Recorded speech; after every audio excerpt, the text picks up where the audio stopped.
হাওরের স্বচ্ছ পানি আর উপরে মস্ত বড় খোলা নীল আকাশ। দূরে তাকালে দেখা যায় মেঘালয়ের পাহাড়ের সারি। পাহাড় থেকে নেমে আসা ঝর্ণা আর হাজারো পাখিদের দেখা মিলে শুধুমাত্র টাঙ্গুয়ার হাওরে।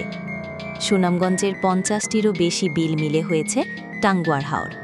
শীতকালে অন্যরকম এক সৌন্দর্য ধরা দেয় এই হাওরে। তবে হাওর যেন আরও অপরূপ হয়ে ওঠে বর্ষাকালে। বৃষ্টিতে হাওরের জলে ভেসে বেড়াতে এখানে দলে দলে ছুটে আসেন পর্যটকরা। হাওরে যারা বেড়াতে আসেন তাদের কাছে অন্যতম আকর্ষণ ওয়াচ টাওয়ার। বিশাল আকার সব হাউসবোট নগর করে টলমলে পানিতে নেমে পড়েন বেড়াতে আসা মানুষজন।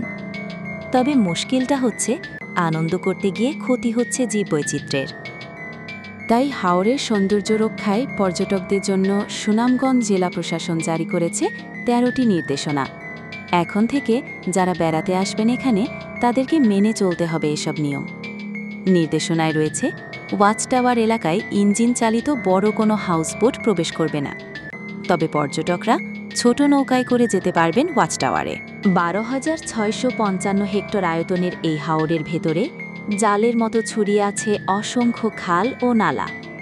বর্ষায় সব মিলেমিশে হয় একাকার। তখন হাওর রূপ নেয় সমুদ্রে। হাওরের উত্তরে ভারতের মেঘালয় পাহাড়। পাহাড় থেকে ৩৮টি ঝর্ণা নেমে এসে মিশেছে টাঙ্গুয়ার হাওরে। ওয়াচ টাওয়ার ছাড়াও নীলাদ্রি লেক, বারেকে টিলা, শমীম বাগান সহ আছে নানা পর্যটন স্পটের। তাহেরিরপুর থেকে টেকের ঘাট, পুরো পথটাই দারুণ এক অভিজ্ঞতা ভ্রমণ পিপাসুদের কাছে।